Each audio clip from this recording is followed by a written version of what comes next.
Hi, my name is Suihan Cha and this is my video about cultural customs.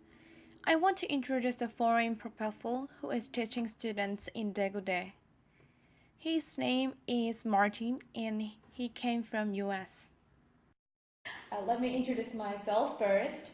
My name is Suihan Cha and my major is English Education. I'm in first grade major. Please introduce yourself first. Okay, my name's Martin, and I'm not in university. I'm teaching. Okay. Yeah, I've been teaching for a long time. Mostly Korean students. Okay. If you are shopping for jeans or something else and the price is a little high, what do you usually do? It really depends. Sometimes quality is better than quantity. I'd rather pay a little more for one pair of jeans, a good pair, than to buy two very cheap pairs, to be honest. So it depends if I need them. Same with me. Some tourists want to take a photo of you. How do you feel? Happy to help, I guess, unless I had to deal with something at the time and I couldn't help them. But I think nobody was going to approach me if they saw that I was doing something else. So if some of the tourists said, "Can you help us with something?" Yeah, sure. Take a picture for me. If you're walking in the park with your girlfriend or wife, what would you do? How do it work? Well, I wouldn't be walking in the park with my wife. Wife, Yes. right? What would I do? I would walk. I imagine. Oh. If you take a taxi, do you tip the driver? I just follow the custom here, which is I wouldn't tip the driver. It's inclusive. I don't want to make them uncomfortable. Where I come from too, it's included in the price, so we don't tip. It's a North American thing. Is it a different culture, different North American? Different expectation, I think.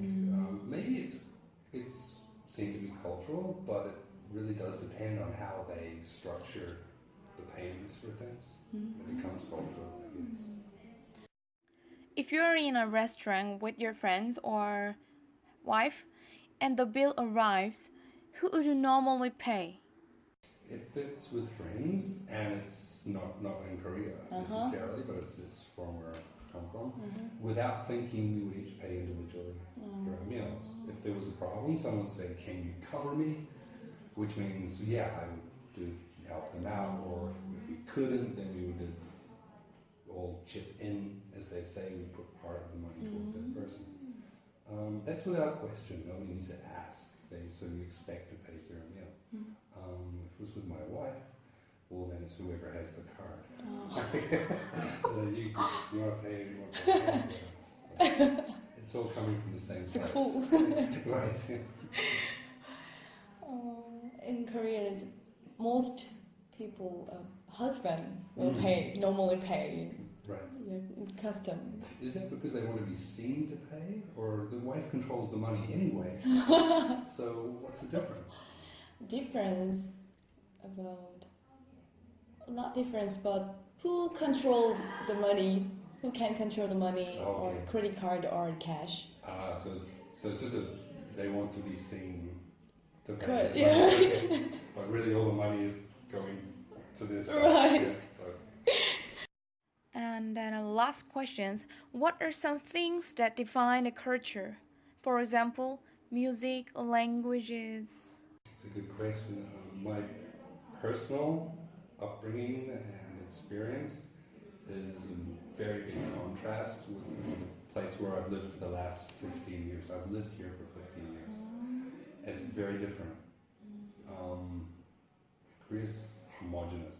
It's the same people, the same songs from elementary school that mothers and grandparents know the same songs. There's a real unity there. My experience is where I was born was not where I was raised, and it's not where my parents were from, and there are things I relate to and things I've never related to. answer to what defines a culture. That's a very good question. I guess it's association. I don't know. People associate with each other some way. It's common things. If I know a New Zealander because I might not identify with them, but there's a familiarity there. For example, I know the sounds that they make that nobody else makes. I know the things that they used to do when they were growing up that I would see as well. I guess all those things. In Korea, there's many traditional things, and we believe that like a religion. Right. Religion can be a way of making people associate and be familiar.